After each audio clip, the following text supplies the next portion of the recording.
We were at a friend's housewarming. I stepped outside to take a call, came back quietly, and heard someone ask my girlfriend, "If he proposed, would you say yes?" She laughed and said, "Ooh, no. I'm not trying to marry someone like him. He's fine for now, but that's it." I didn't say a word, just left. She only noticed I was gone when everyone started looking for me. 3 days later, she's begging me to marry.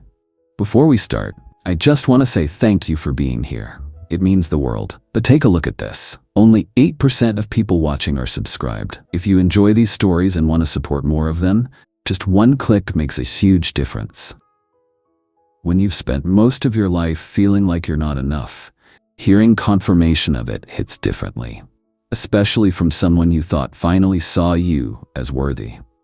I spent my childhood bouncing between foster homes after my mom lost her battle with addiction when I was 8.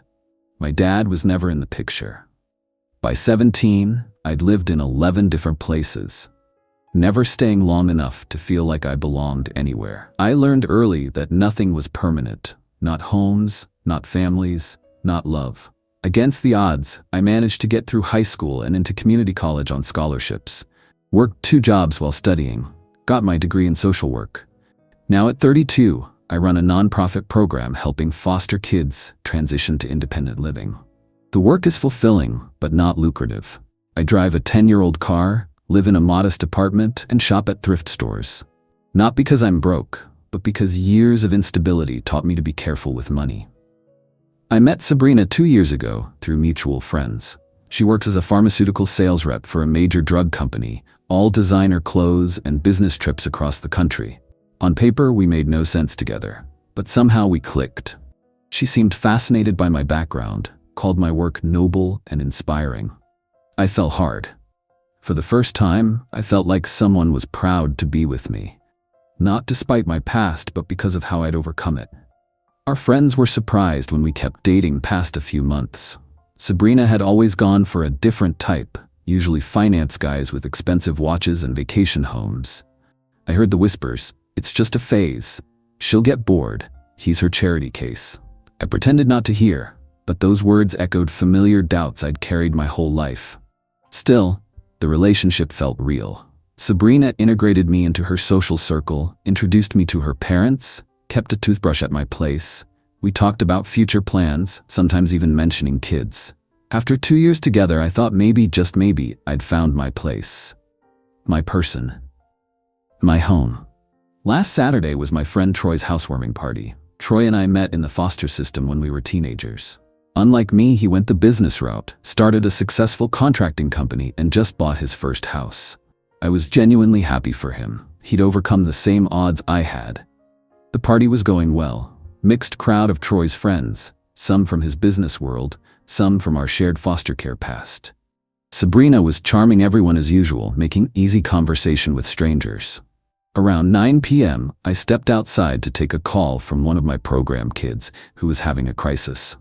These calls take priority, no matter what. "Hang tight, Marcus. I'll be there in 20 minutes, I said, ending the call. One of my 18-year-olds had locked himself out of his apartment and was panicking. I needed to swing by with the spare key we keep at the office for emergencies. I came back inside through the side door, cutting through the kitchen to find Sabrina and let her know I needed to step out briefly. That's when I heard voices in the dining room, just around the corner. "If he proposed, would you say yes?" It was Sarah, Troy's girlfriend, asking. There was a pause, then Sabrina's laugh. That light, musical sound I usually loved. No, she said, voice slightly lowered but still clear. "I'm not trying to marry someone like him. He's fine for now, but that's it." Another voice, Kim, I think, asked, "But you've been together for 2 years. Don't you think he's expecting it to go somewhere?" Look, Jack is sweet, and the whole overcoming adversity thing is admirable.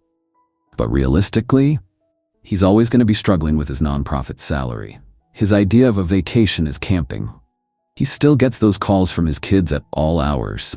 It's fine to date someone like that for a while. It gives you perspective, you know? But marry him? Live that life forever? No way. I stood frozen, the weight of her words pressing against my chest. The small velvet box in my pocket, the ring I'd saved for 6 months to buy, that I'd been carrying for 2 weeks waiting for the perfect moment, suddenly felt like it was burning through my jeans. I didn't confront her. Didn't make a scene. Just turned around, walked back through the kitchen and out the side door, got in my car, drove to help Marcus with his apartment situation, then went home.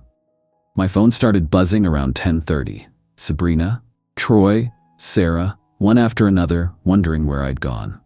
I turned it off. Sunday morning, I had 17 missed calls from Sabrina, along with dozens of texts ranging from annoyed, "Why did you just leave?" to worried, "Are you okay? Please answer me," to angry, "This is really immature." I finally texted back, "I heard what you said at Troy's. I need some space." The floodgates opened. Sabrina called immediately. I didn't answer. She showed up at my apartment. I didn't open the door. She waited in the parking lot for 2 hours before leaving. Monday was more of the same.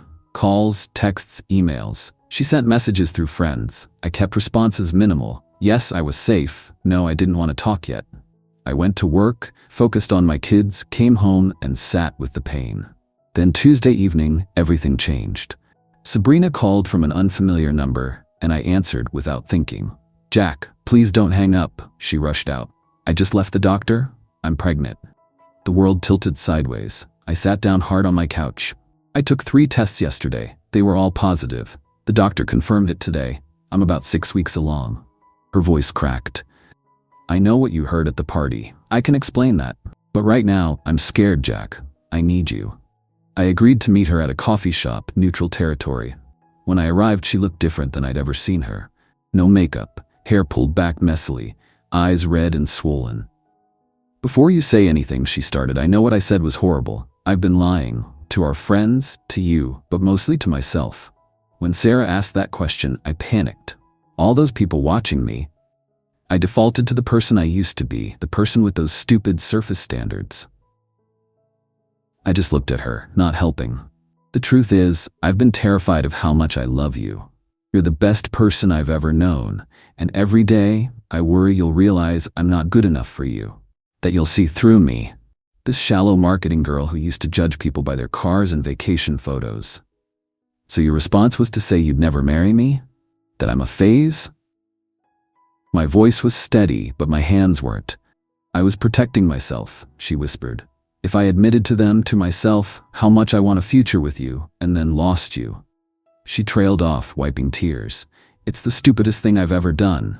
And now," her hand moved to her stomach, "and now you're pregnant, so suddenly I'm marriage material?" I couldn't keep the bitterness from my voice. "No, I mean, yes, I'm pregnant, but that's not." She reached for her purse, pulled out a small, worn notebook. "Here, this is my journal from the past year. Read the entry from April 16th. Reluctantly, I took it, opened to the bookmarked page. "Jack mentioned kids again today, so casually, like it's a given we'll have them together someday." I couldn't stop smiling after he left. I've never wanted children before, always saw them as an inconvenience to my career. But with him, I catch myself daydreaming about a little boy with his kind eyes, or a girl with his quiet strength. Is this what it feels like when you found your person? When you finally understand what home means? The entry was from 2 months ago. "I have dozens more like that," she said quietly. "I've been in love with you, planning a future with you, for longer than I've been able to admit out loud. The pregnancy just forced me to stop hiding from it." I closed the journal, pushed it back across the table. I need time to think. That night, I called Troy, asked him about the party, what happened after I left. "Man, it was bizarre," he said. "Like half an hour after you disappeared, Sabrina was showing everyone your childhood photos on her phone. The ones from that album you keep hidden in your closet. She was going on about how proud she is of you. How she wants your kids to have your resilience. Sarah made some comment about you guys getting engaged. And Sabrina got this weird look, then said she was worried you thought she wasn't serious about you." "She had my foster care photos? From my album?" I asked, confused. Those pictures were precious to me, the few fragments I had of my past. I kept them in a fireproof box.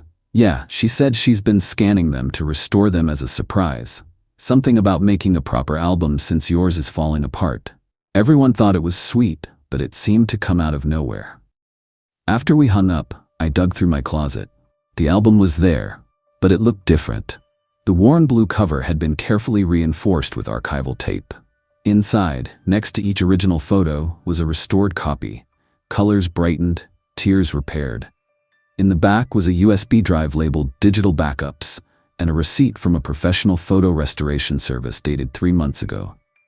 Wednesday morning, I stood outside Sabrina's apartment. When she opened the door, her expression was a mixture of hope and fear. "I have questions," I said. We talked for hours, about the photos, about what she'd said at the party, about the pregnancy, about our different backgrounds and how they shaped us. "I need you to understand something," I finally said. "I've spent my life being seen as a charity case, a project, someone to pity or fix. I can't be with someone who views me that way." "I don't," she insisted. "That's what I've been trying to tell you. I admire you more than anyone I've ever known. Those stupid things I said, they were my insecurities talking, not my heart. But they came from somewhere real," I countered. "Our lives are different. My work will never make me rich. Those kids will always be my priority. The calls will always come first." "I know," she said simply. "That's who you are. That's who I want to raise a child with. Someone who understands that people matter more than things." I took out the ring box then. Her eyes widened. I was going to propose at Troy's party. Had it all planned out. Was going to do it on the back deck, where he has all those string lights up. Troy was in on it, was going to get everyone outside for a toast. She covered her mouth, tears spilling over.